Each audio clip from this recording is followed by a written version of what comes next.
Capítulo 14. Fármacos antiarrítmicos. Aspectos generales. El término arritmia cardíaca significa literalmente parada cardíaca, pero se utiliza para definir las alteraciones en el origen y la frecuencia del ritmo cardíaco. Las arritmias a menudo son secundarias a una cardiopatía isquémica u estructural y son una causa importante de disfunción cardiovascular y muerte. Las arritmias cardíacas se deben principalmente a las alteraciones en la generación o la conducción del impulso cardíaco y se pueden originar en cualquier parte del corazón. Las que se inician en las aurículas o el nódulo aurículo-ventricular se denominan arritmias supraventriculares, mientras que las que lo hacen en los ventrículos se denominan arritmias ventriculares. Las arritmias que cursan con una frecuencia cardíaca excesivamente rápida se denominan taquicardias, mientras que las que cursan con una frecuencia cardíaca excesivamente baja se denominan bradicardias. Algunas arritmias tienen un carácter benigno y no necesariamente requieren tratamiento. Sin embargo, en otras es necesario el tratamiento debido a que cursan con arritmias o síntomas con una disminución significativa del gasto cardíaco y la presión arterial, o bien debido a que pueden precipitar a la aparición de alteraciones del ritmo cardíaco más graves e incluso mortales. Para la prevención y la interrupción de las arritmias se utilizan métodos farmacológicos y eléctricos, así como la ablación quirúrgica del tejido focal que genera la arritmia. En diversos ensayos clínicos se ha demostrado que los medicamentos antiarrítmicos tienen una eficacia limitada y que también muestran un potencial considerable respecto a la inducción de arritmias por sí mismos o a la producción de otros efectos adversos, especialmente en los pacientes con afecciones ventriculares. Por esta razón, en el tratamiento de las arritmias ventriculares, los medicamentos antiarrítmicos se utilizan a menudo como tratamientos complementarios a los métodos eléctricos, como los marcapasos y los desfibriladores implantables. En cualquier caso, en muchos pacientes con arritmias supraventriculares están indicados los medicamentos que impiden o reducen la frecuencia excesiva asociada a la arritmia, así como los síntomas de palpitaciones y taquicardia. En este capítulo se describen la fisiopatología de las arritmias y los mecanismos a través de los cuales los medicamentos antiarrítmicos mantienen o restablecen el ritmo sinusal normal. Potenciales de acción cardíacos y hallazgos electrocardiográficos. En un corazón normal, cada latido cardíaco se origina en el nódulo sinoauricular. El ritmo de los latidos es regular y la frecuencia cardíaca es de aproximadamente 70 latidos por minuto en reposo, ritmo sinusal normal. La figura 14.1 muestra las relaciones entre las corrientes iónicas, los potenciales de acción cardíacos en las fases 0 a 4 y las características del electrocardiograma de superficie en una persona sana. El nódulo sinoauricular localizado en la aurícula derecha es el sitio del origen del latido cardíaco normal.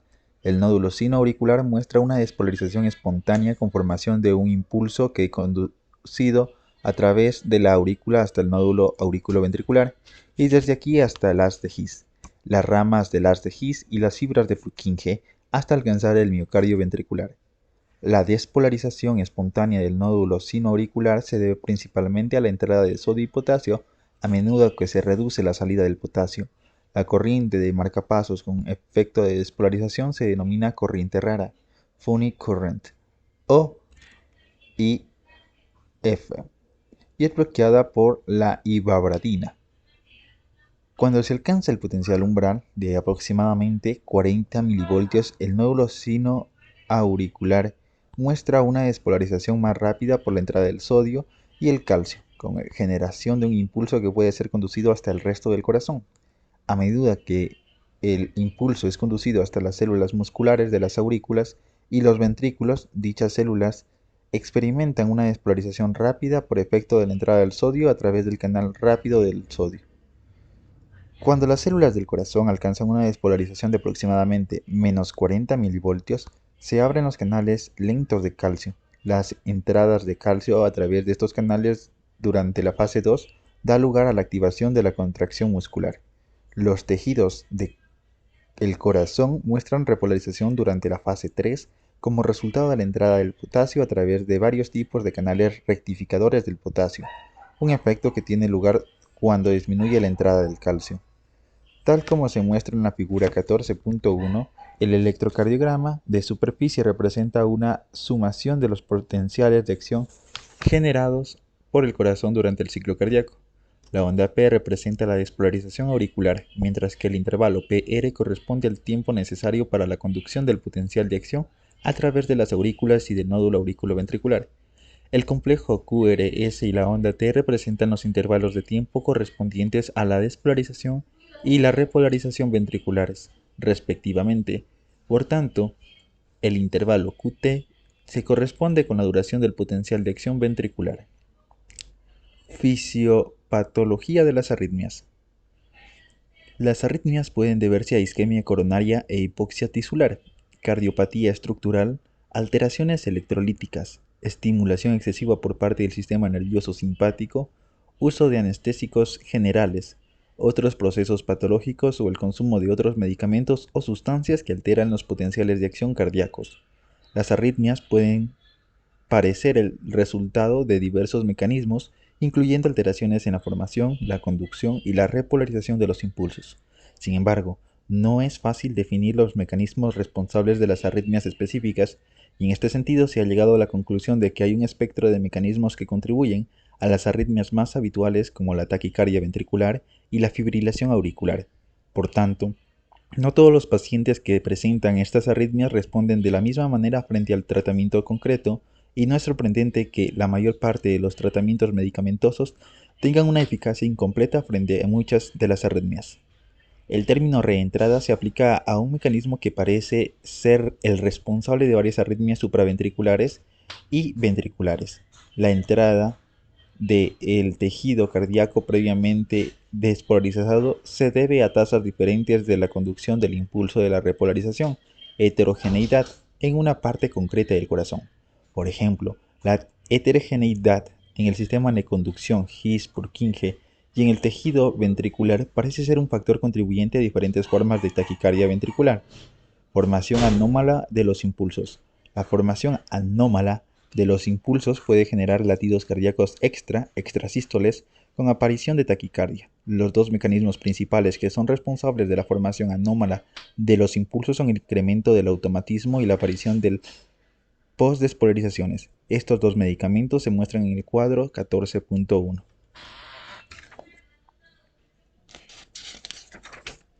Incremento del automatismo. Las despolarizaciones espontáneas en la fase 4 generan un potencial de acción que puede ser propagado hacia otras partes del corazón. El nódulo sinoauricular en el sitio habitual del inicio de los impulsos espontáneos, pero hay otros tejidos cardíacos, incluyendo el nódulo auriculoventricular y el tejido del sistema His-Purkinje, que también pueden presentar despolarizaciones espontáneas. Por otra parte, diversos procesos patológicos y medicamentosos o sustancias pueden dar lugar a una despolarización más rápida de estos tejidos con aparición de impulsos anómalos. Por ejemplo, la estimulación excesiva del sistema nervioso simpático y el uso de medicamentos simpático-miméticos incrementan el automatismo y pueden dar lugar a una taquiarritmia. La frecuencia con la que se generan los potenciales de acción en el nódulo sinoauricular y en otras zonas del corazón depende del tiempo necesario para la despolarización del tejido desde el potencial diastólico máximo hasta el potencial de umbral. El automatismo encuentra y aumenta cuando el potencial diastólico máximo se hace más positivo o cuando el potencial de umbral se hace más negativo. Diversas alteraciones en los electrolíticos séricos, la hipoxia, las cardiopatías estructurales pueden influir en esta manera en el potencial diastólico máximo y el potencial de umbral, causando arritmias. Postdespolarizaciones.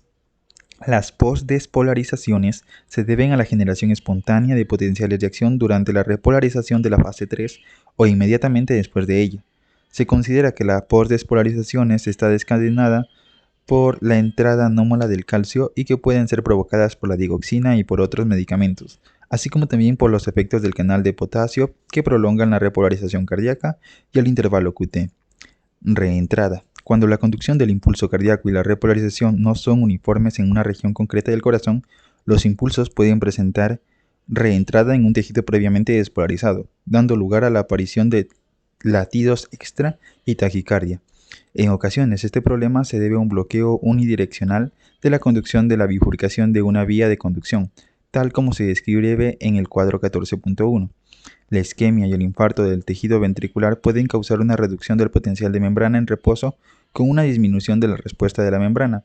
En esta situación, las células no muestran una despolarización suficientemente rápida o completa durante la fase 0, lo que reduce la velocidad de conducción y retrasa la propagación del impulso hasta el tejido ventricular adyacente. Este fenómeno, que se denomina conducción decremental, da lugar a la pérdida de la uniformidad, heterogeneidad de la despolarización y la repolarización tisular, lo que hace que la reentrada pueda causar taquicardia o fibrilación. La reentrada en el nódulo auriculoventricular es el mecanismo más habitual para la taquicardia supraventricular paroxística. De las distintas formas de la taquicardia supraventricular paroxística, la que se observa en los pacientes con síndrome de Wolff-Parkinson-White implica la existencia de una vía de conducción accesoria del nódulo auriculoventricular a través del haz de Kent. Sin embargo, en la forma más habitual de la taquicardia supraventricular paroxística, el circuito de reentrada se localiza en su totalidad en el interior del nódulo auriculoventricular. En esta forma de taquicardia supraventricular paroxística, queda bloqueado un impulso auricular prematuro en una de las vías, de manera que es conducido a través del nódulo auriculoventricular a través de la otra vía con reentrada en la aurícula mediante un mecanismo de conducción retrógrada. En la reentrada en el nódulo auriculoventricular, el bloqueo unidireccional se debe a la diferencia en los periodos refractarios como consecuencia de la heterogeneidad de la repolarización en las dos vías. Arritmias inducidas por medicamentos. Los medicamentos pueden inducir arritmias a través de varios mecanismos. Los fármacos simpático-miméticos y la digoxina pueden causar taquiarritmias a través de los mecanismos descritos previamente.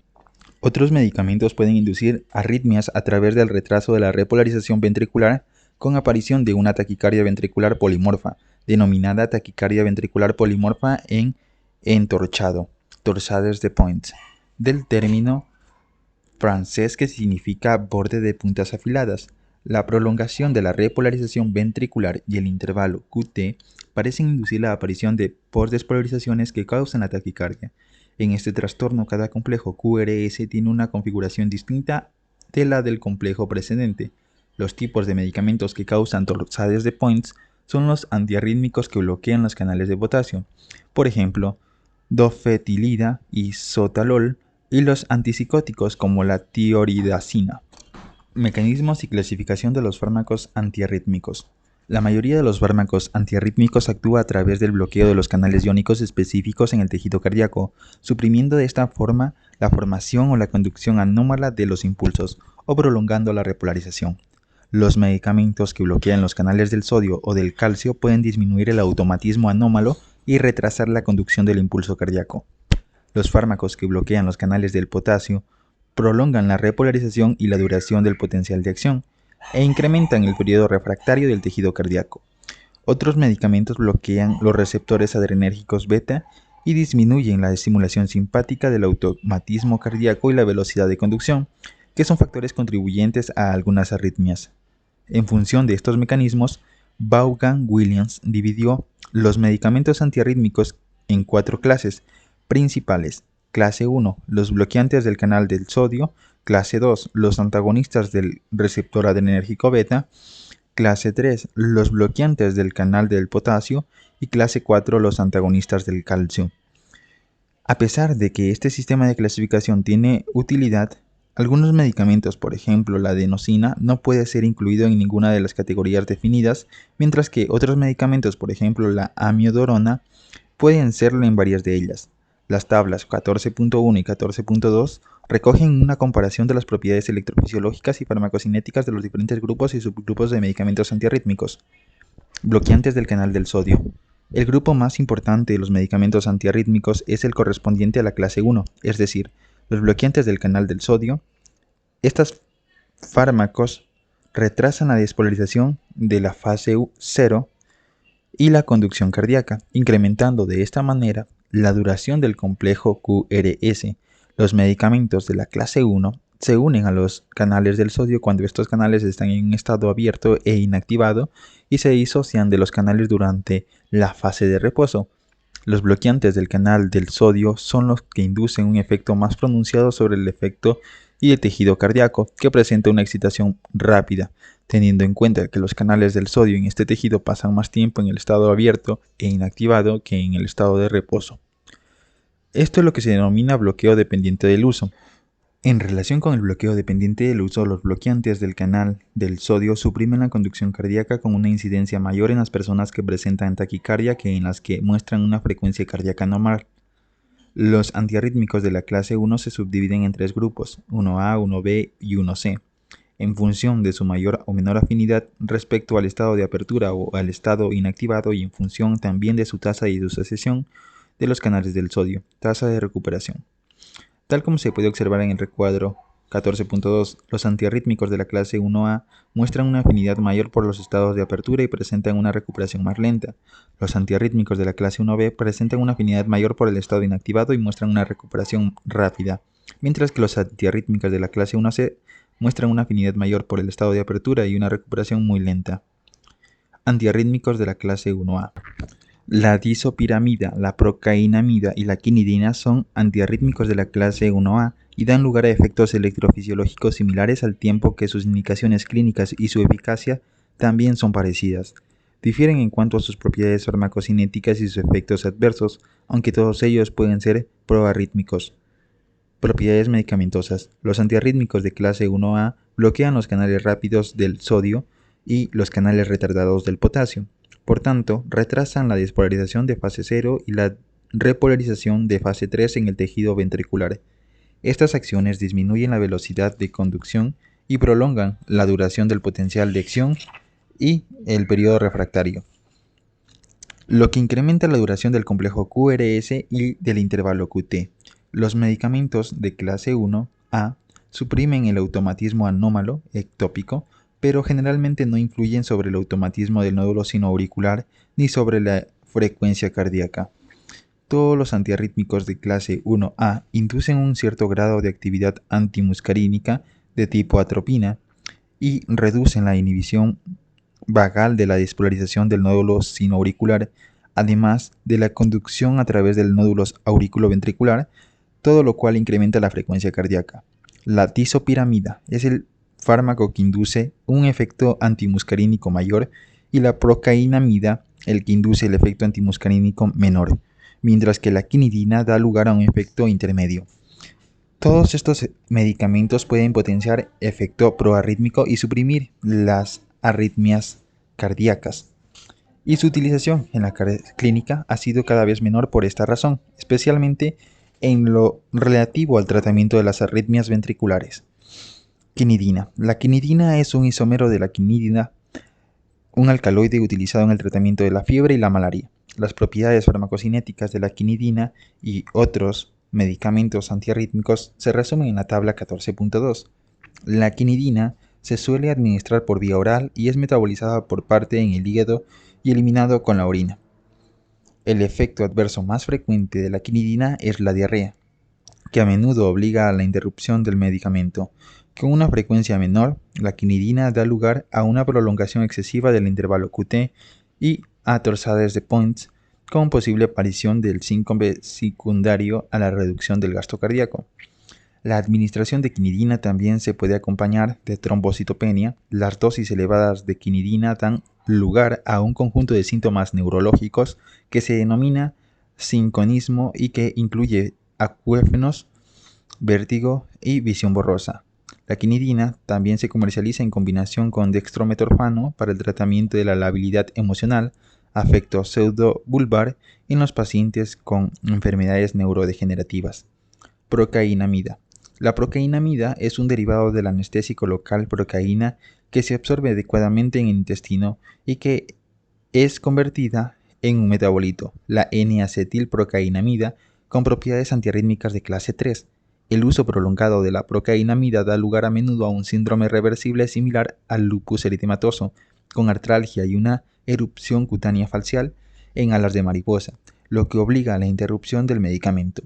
Las personas que muestran un fenotipo de acetilador lento desarrollan el síndrome de tipo lupus con una frecuencia mayor y con una fase más temprana del tratamiento, en comparación con los acetiladores rápidos.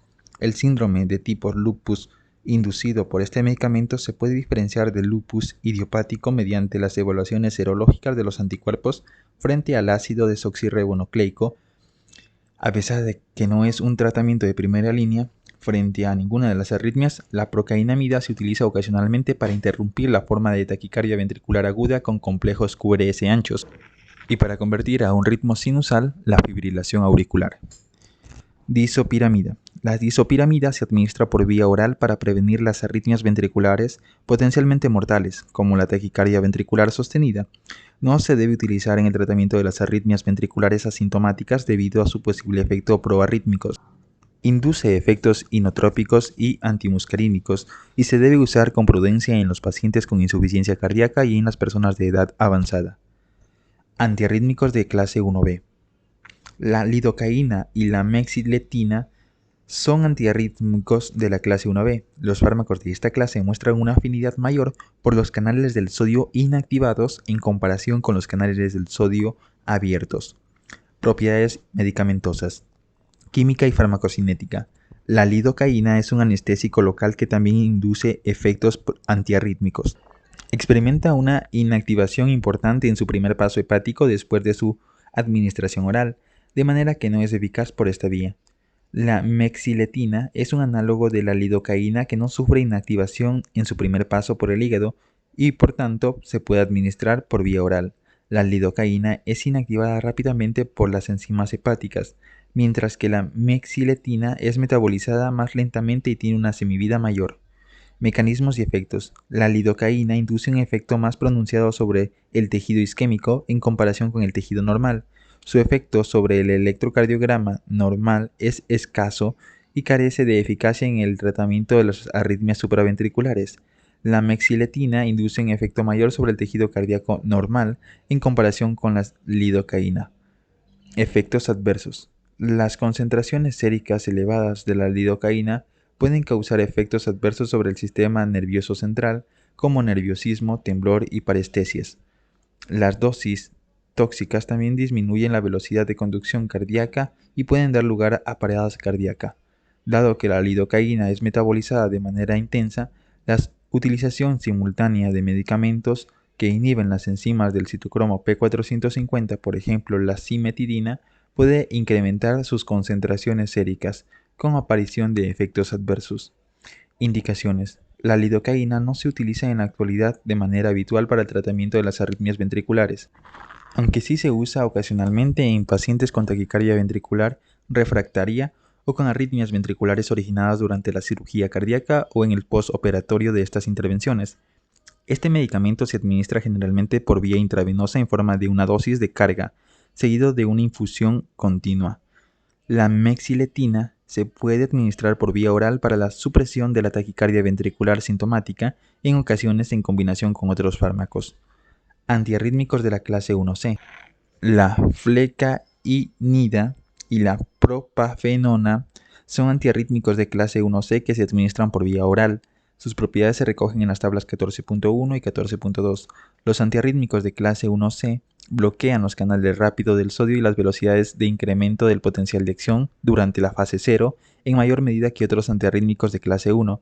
A través de este mecanismo, los antiarrítmicos de clase 1C retrasan de manera importante la conducción a través del corazón, especialmente en el sistema de His-Purkinje.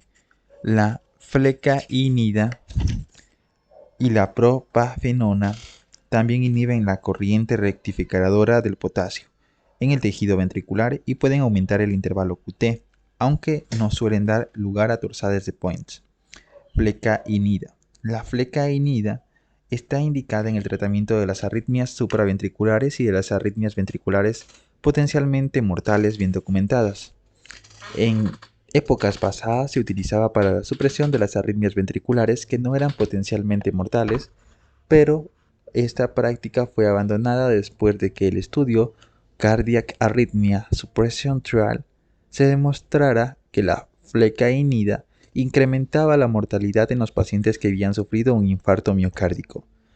A pesar de que la flecainida no causa generalmente postdespolarizaciones ni torsades de Points, puede incrementar la frecuencia ventricular y causar taquicardia ventricular por otros mecanismos.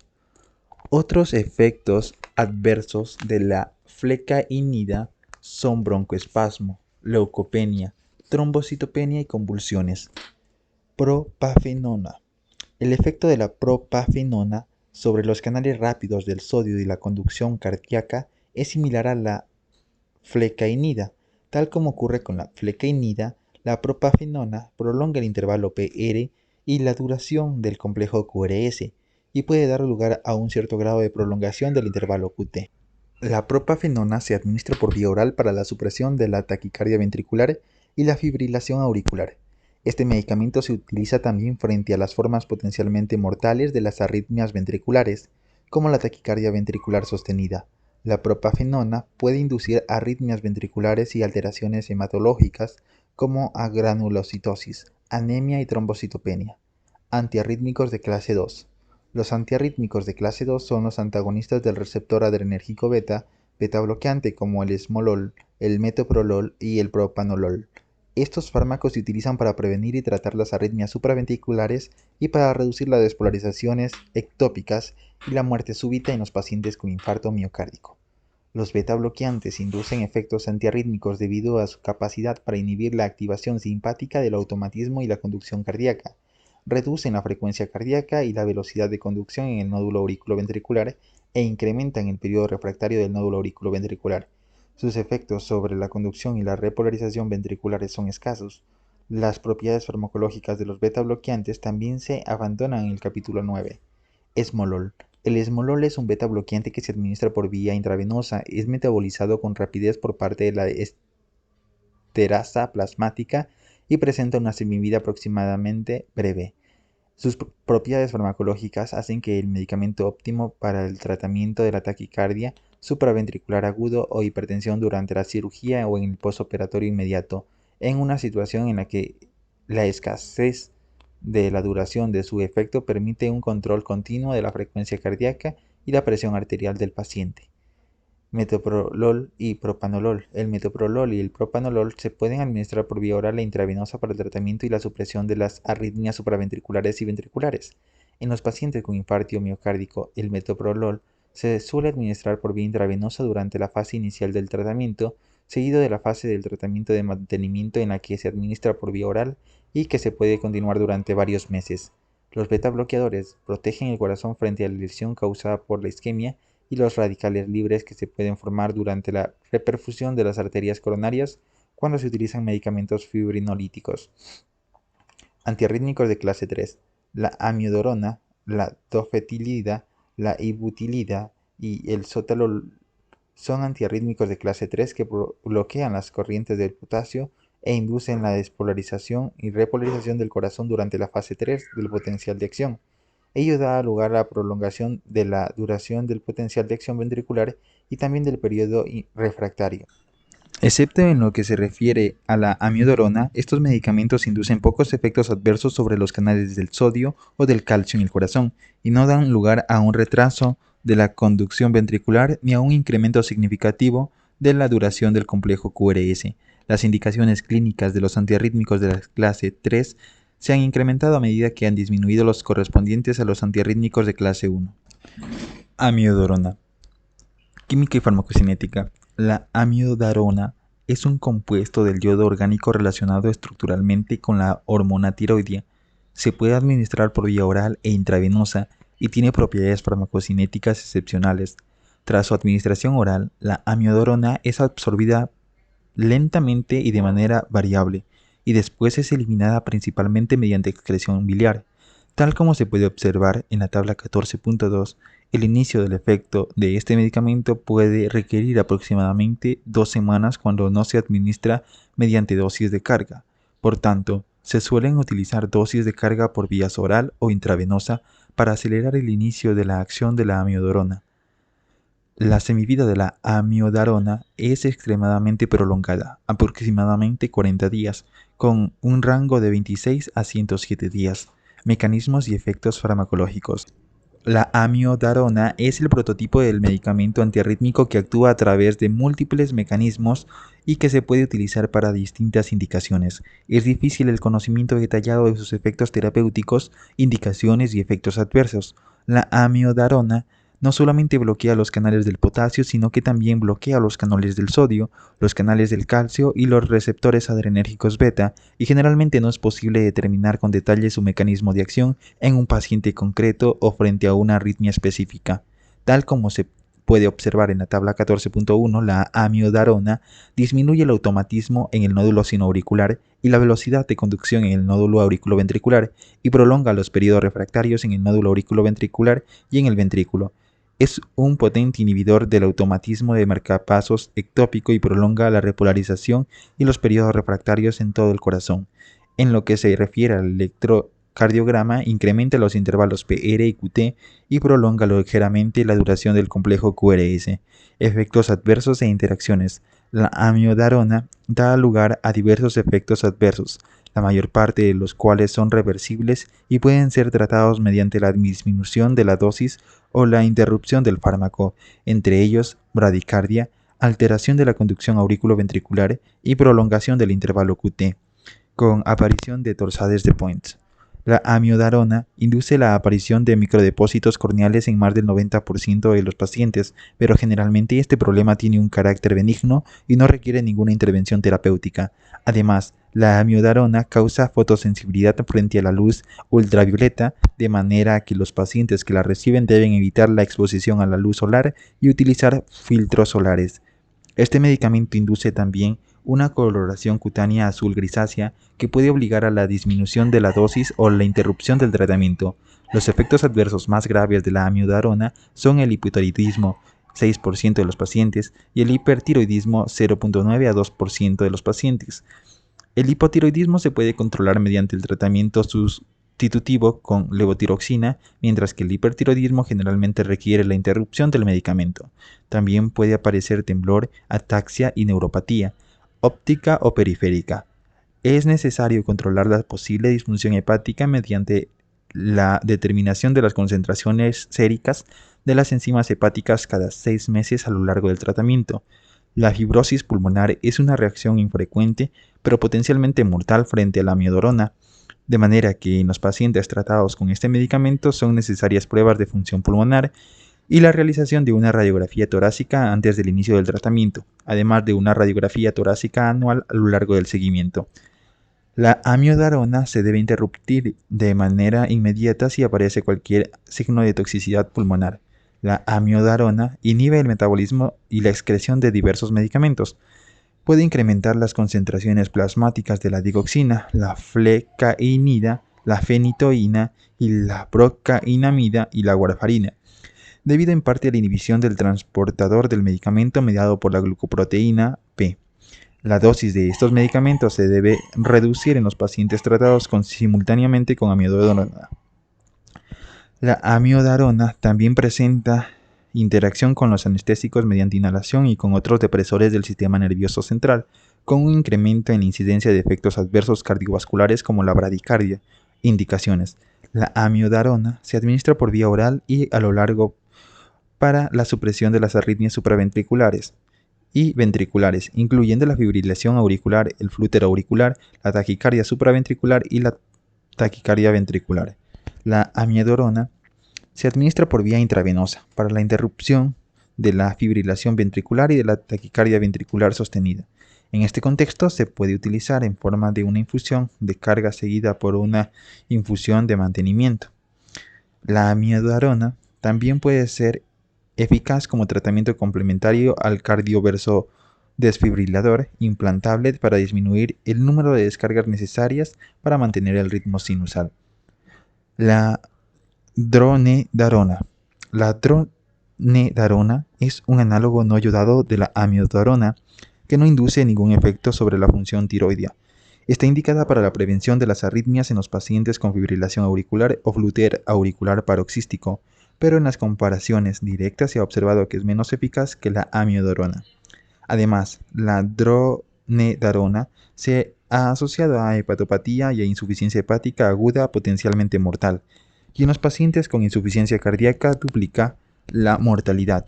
Por otra parte, la dronedarona está contraindicada en las personas con fibrilación auricular permanente y en las que sufren insuficiencia cardíaca, de manera que en los pacientes que la reciben es necesario el seguimiento cada 6 meses respecto a estos posibles problemas. Por último, la dronedarona parece desempeñar una función limitada en el tratamiento de las arritmias supraventriculares. Ibutilida y dofetilida. La ibutilida y la dofetilida prolongan la duración del potencial de acción ventricular. La dofetilida bloquea selectivamente el canal rectificador retardado con activación rápida, responsable de la repolarización, rectificación del tejido miocárdico durante la fase 3 del potencial de acción. Al inhibir la corriente de salida del potasio, la dofetilida prolonga la repolarización ventricular e incrementa los periodos refractarios y el intervalo QT en el electrocardiograma. A diferencia de la dofetilida, la ibutilida parece reactivar la corriente lenta, tardía de entrada del sodio con un aumento de la entrada del sodio que contrarresta la corriente de salida del potasio y que en consecuencia induce un retraso en la repolarización auricular y ventricular. La ibutilida se administra mediante infusión intravenosa. Es metabolizada rápidamente en el hígado y sus metabolitos son eliminados a través de la orina y las heces. Con una semivida promedio de 6 horas, este medicamento está indicado para la conversión rápida de la fibrilación o flúter auricular en un ritmo sinusal normal, aunque es más eficaz respecto al flúter que respecto a la fibrilación y también frente a las arritmias de inicio reciente. La ibutilida se puede utilizar antes de la cardioversión en los pacientes que no responden únicamente a dicha medida. Este medicamento no modifica significativamente la frecuencia cardíaca, la presión arterial, la duración del complejo QRS ni el intervalo PR. Puede inducir torsades de Points y por tanto es necesario la monitorización continua del electrocardiograma durante su administración. La ibutilida se debe evitar en los pacientes con un intervalo QT prolongado mayor a 440 milisegundos y en los pacientes que tienen antecedentes de taquicardia ventricular polimorfa. La dofetilida se administra por vía oral para la conversión de la fibrilación auricular y la supresión a largo plazo de esta arritmia. Sin embargo, debido a su capacidad potencial para prolongar el intervalo QT e inducir torsades de Points, es necesaria una monitorización estrecha del electrocardiograma durante la fase de incremento progresivo de la dosis. Cuando se inicia el tratamiento, los ajustes de la dosis deben estar fundamentados en el grado de prolongación del intervalo QT. La dofetilida es eliminada principalmente mediante la excreción renal y se debe administrar con dosis reducidas en los pacientes con insuficiencia renal. Sotalol. El sotalol es un antagonista no selectivo del receptor adrenérgico beta que prolonga la duración del potencial de acción cardíaco y el intervalo QT a través del bloqueo de la corriente rectificadora retardada del potasio durante la fase 3 del potencial de acción ventricular. Tal como ocurre con otros bloqueantes de la clase 2, el sotalol disminuye la frecuencia cardíaca, retrasa la velocidad de conducción en el nódulo auriculoventricular e incrementa el periodo refractario en dicho nódulo sin influir en la conducción ventricular ni en la duración del complejo QRS.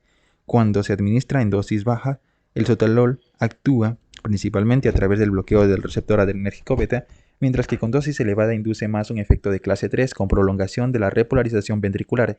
Este medicamento induce un efecto inotrópico negativo ligero, se administra por vía oral con una biodisponibilidad de casi el 100%, es eliminado sin modificaciones a través de la orina y su dosis se debe reducir en los pacientes con concentraciones séricas de la creatinina elevadas.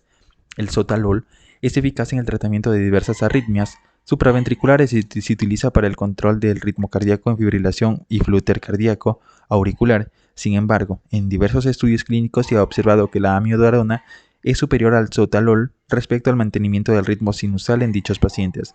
A pesar de que el sotalol no es muy eficaz cuando se utiliza de manera aislada para la prevención de la muerte súbita, utiliza de manera por causas cardíacas en pacientes con infarto miocárdico, se ha convertido en un medicamento de primera línea como tratamiento complementario en los pacientes con un cardioversor desfibrilador implantable.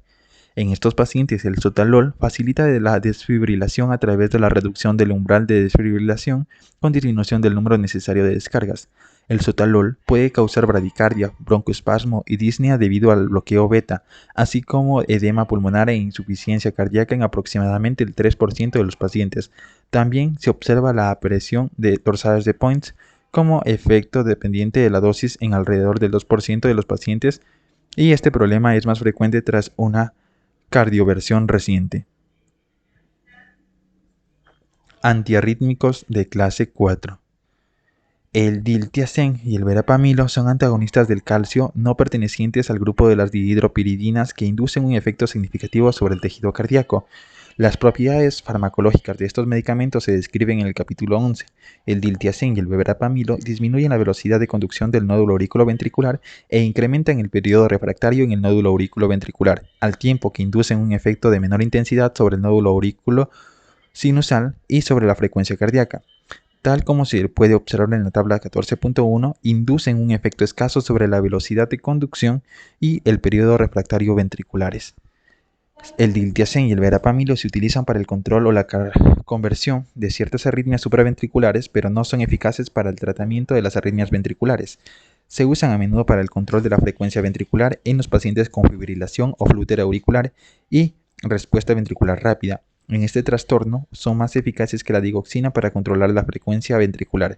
El verapamilo se puede administrar por vía intravenosa para la interrupción de la taquicardia supraventricular paroxística y se administra por vía oral en el tratamiento crónico de esta arritmia. Los antagonistas del calcio pueden exacerbar la taquicardia ventricular con complejos QRS anchos y por tanto no se deben administrar a los pacientes que presentan este tipo de arritmias. Los antagonistas de calcio del grupo de las dihidropiridinas, como el nifedipino, inducen un efecto menor sobre el tejido cardíaco y no desempeñan ninguna función en el tratamiento de las arritmias. Otros antiarrítmicos. Adenosina. La adenosina es un nucleósido de origen natural compuesto por adenina y ribosa. Cuando se administran de forma en una infusión intravenosa rápida, presenta una semivida extremadamente breve de 10 segundos o menos. En el organismo, la adenosina procede de la adenosina trifosfato y activa los receptores de la adenosina acoplados específicamente a la proteína G. La estimulación de estos receptores da lugar a la activación de los canales del potasio dependientes de la acetilcolina y bloquea la entrada del calcio en el nódulo sinoauricular, la aurícula y el nódulo auriculoventricular. Por tanto, la adenosina induce hiperpolarización celular, retrasa la velocidad de conducción en el nódulo auriculoventricular e incrementa el periodo refractario en el nódulo auriculoventricular. De hecho, la conducción en el nódulo auriculoventricular puede quedar bloqueada de manera completa durante unos pocos segundos, lo que tiene como consecuencia un periodo breve de asistolia. Estos efectos sirven para interrumpir la taquicardia supraventricular mediante la prevención de la conducción retrógrada de los impulsos de reentrada a través del nódulo auriculoventricular, dada la breve duración de su efecto. La adenosina se ha contemplado como la contrapartida farmacológica de la cardioversión eléctrica. La adenosina se utiliza principalmente para interrumpir la torsada de taquicardia supraventricular paroxística aguda, incluyendo el tipo asociado al síndrome de Wolff-Parkinson-White. No está indicada en el tratamiento de la fibrilación o el flúter auricular. El dipyridamol es un vasodilatador utilizado para facilitar los estudios angiográficos e inhibe la captación celular de la adenosina, incrementando de manera importante sus efectos cardíacos. Por tanto, en los pacientes que han realizado recientemente dipyridamol, es necesario disminuir las dosis de adenosina. La adenosina puede causar broncoespasmo y se debe utilizar con prudencia en los pacientes con enfermedad pulmonar obstructiva crónica.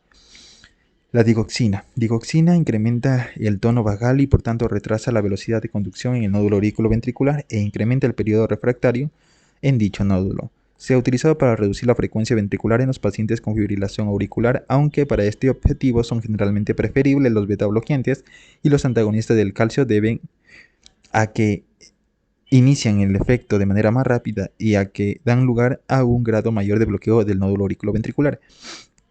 Además, en un ensayo clínico reciente se ha observado que la digoxina se asocia a un incremento de la mortalidad por causas cardiovasculares y por cualquier causa en los pacientes con fibrilación auricular. Sulfato de magnesio. El ion magnesio, que es el segundo catión intercelular más abundante, da lugar a diversos efectos sobre la función cardíaca normal. La deficiencia de magnesio puede ser debida a la utilización de medicamentos como los diuréticos de asa o a procesos patológicos diversos y puede contribuir a la aparición de arritmias y de insuficiencia cardíaca congestiva, además de problemas gastrointestinales y renales. El sulfato de magnesio se administra por vía intravenosa para suprimir la torsades de Points inducida por medicamentos, para tratar la arritmia ventricular inducida por digitálicos y para tratar las arritmias supraventriculares asociadas a la deficiencia de magnesio, ivabradina y ranolazina. La ivabradina y ranolazina son medicamentos que bloquean los canales iónicos y que se utilizan en el tratamiento de la angina de pecho. La ivabradina bloquea la denominada corriente iónica responsable de la despolarización diastólica en el nódulo sinoauricular, mientras que la ranolazina bloquea corriente del sodio tardía en el tejido ventricular. Las propiedades farmacológicas y las indicaciones clínicas de estos medicamentos se recogen en el capítulo 11. Tratamiento de las arritmias, fibrilación y flúter auricular. La fibrilación auricular afecta a millones de personas en todo el mundo y es una causa importante de morbilidad y mortalidad. Esta arritmia probablemente se deba a una forma desorganizada de la reentrada en la que las células de la aurícula muestran una red de excitación continua por la reentrada de estímulos tan pronto como presentan la repolarización. En estas circunstancias, el nódulo auriculoventricular es bombardeado continuamente por impulsos auriculares, algunos de los cuales son conducidos a los ventrículos, y ello hace que la frecuencia ventricular sea a menudo rápida e irregular. Existen dos estrategias generales en los que se refiere al tratamiento farmacológico de la fibrilación auricular: el control de la frecuencia cardíaca y el control del ritmo cardíaco. El control de la frecuencia ventricular es esencial en todos los pacientes para evitar los síntomas y el desarrollo de una miocardiopatía, y es el objetivo principal en el tratamiento de una fibrilación auricular aguda. Los medicamentos utilizados para este objetivo son fundamentalmente los betabloqueantes y los antagonistas del calcio, que retrasan la velocidad de conducción en el nódulo auriculoventricular e incrementan su periodo refractario, de manera que disminuye el número de impulsos auriculares que son transmitidos a los ventrículos. A pesar de que estos medicamentos inducen la frecuencia ventricular, no permiten la conversión de la fibrilación auricular en un ritmo sinusal normal. No obstante, los betabloqueantes pueden disminuir las recidivas de la fibrilación auricular tras la conversión a un ritmo sinusal normal. Tras el control de la frecuencia ventricular, la fibrilación auricular aguda puede ser convertida en un ritmo sinusal normal mediante la cardioversión con corriente directa, siempre y cuando la arritmia tenga una duración inferior a 48 horas, o mediante la administración de ibutilida o defetilida. Muchos pacientes en los que se consigue inicialmente la conversión de arritmia muestra una recidiva más adelante. Hay varios antiarrítmicos de clase 1 y 3 que son moderadamente eficaces para la prevención de la recidiva y para el mantenimiento de un ritmo sinusal normal, control del ritmo, pero a costa de efectos adversos, entre los que se incluye el efecto proarrítmico. En un estudio reciente se observó que la amiodarona es más eficaz que el sotalol o la propafenona para el control del ritmo, y en un metaanálisis se demostró que algunos de estos medicamentos, disopiramida, quinidina y sotalol, pueden incrementar la mortalidad. Como consecuencia de la modesta eficacia y los efectos adversos son antiarrítmicos de clase 1 y 3, muchos pacientes con fibrilación auricular paroxística episódica son tratados mediante un betabloqueante o un antagonista del calcio para el control de la frecuencia ventricular, además de un anticoagulante para prevenir la tromboembolia y el accidente cerebrovascular. La ablación mediante catéter del tejido en el que se originan las arritmias es una opción terapéutica en algunos casos y se contempla en ocasiones en los pacientes con arritmias persistentes o paroxísticas que no responden adecuadamente al tratamiento medicamentoso. Los pacientes que sufren del síndrome de Wolff-Parkinson-White y que desarrollan una fibrilación auricular no deben ser tratados con digoxina ni verapamilo, debido a que estos medicamentos pueden disminuir la refractariedad de la vía accesoria, con aparición de una taquicardia ventricular. El flúter auricular se suele tratar de la misma manera que la fibrilación auricular. Taquicardia supraventricular. La taquicardia supraventricular paroxística se debe a mayor frecuencia a un circuito de reentrada del nódulo auriculoventricular. La taquicardia supraventricular paroxística aguda se trata a menudo mediante administración intravenosa de adenosina, que da lugar al bloqueo auriculoventricular con interrupción de la vía de reentrada. Alternativamente, el bloqueo auriculoventricular se puede conseguir con un antagonista del calcio, por ejemplo el verapamilo, o con un betabloqueante, por ejemplo el esmolol. El esmolol es un medicamento de acción breve que se utiliza a menudo en los pacientes de fase perioperatoria. La supresión a largo plazo se suele conseguir mediante un antagonista del calcio, un betabloqueante o un glucósido digitálico. La ablación quirúrgica del tejido en el que se origina la arritmia también puede ser eficaz.